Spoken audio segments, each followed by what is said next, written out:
আমাৰ বাবে গৌৰৱ।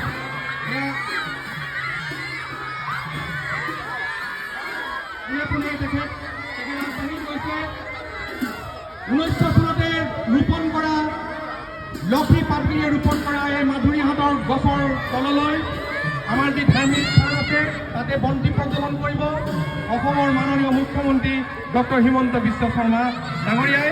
এয়া মাধুৰীৰ বাবে গৌৰৱৰ ক্ষণ, এয়া মাধুৰীৰ বাবে গৌৰৱ উজ্জ্বল ক্ষণ। এয়া আমাৰ মাধুৰীহাটৰ দলৰ 107 সংখ্যক বিহু উদযাপনত অংশগ্ৰহণ কৰা কৰ্মশালাৰ কণমইনাসকলে তেওঁলোকৰ মৰমৰ মামাক এবাৰ চাবলৈ এবাৰ চুবলৈ হেতা ওপৰত লগাইছে। এয়া আমাৰ বাবে গৌৰৱ উজ্জ্বল ক্ষণ।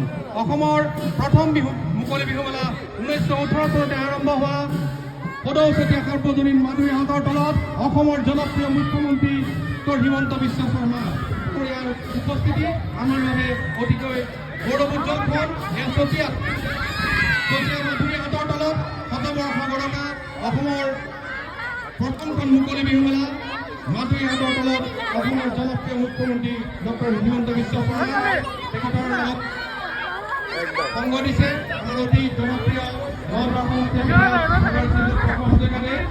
সংগ দিছে অসম ৰাজ্যিক পৰিবহণ নিগমৰ অধ্যক্ষ পল্লৱ লোচন দাস ডাঙৰীয়া,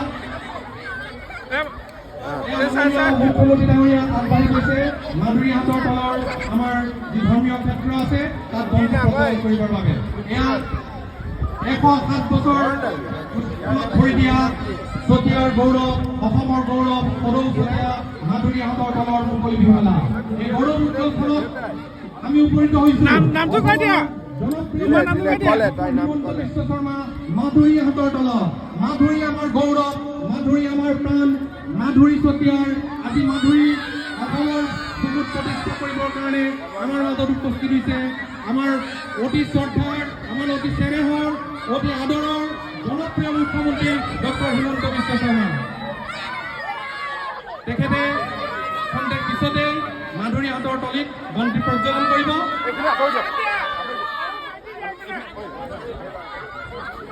এইজোপা মাধুৰীহাট 1900 চনতে লক্ষী পাতগিৰিয়ে ৰোপণ কৰা মাধুৰীহাট 125 বছৰ ভৰি দিয়া এজোপা বৃক্ষ, যি বৃক্ষৰ তলতে চতিয়াৰ গৌৰৱ মাধুৰীহাটৰ তলৰ মুকলি বিহু।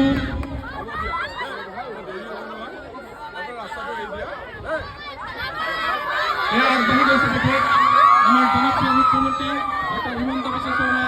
এয়া মাধুৰীহাটৰ তলত আমাৰ বাবে অতি গৌৰৱৰ দিন, আমাৰ বাবে এটি গৌৰৱ উজ্জ্বল ফল।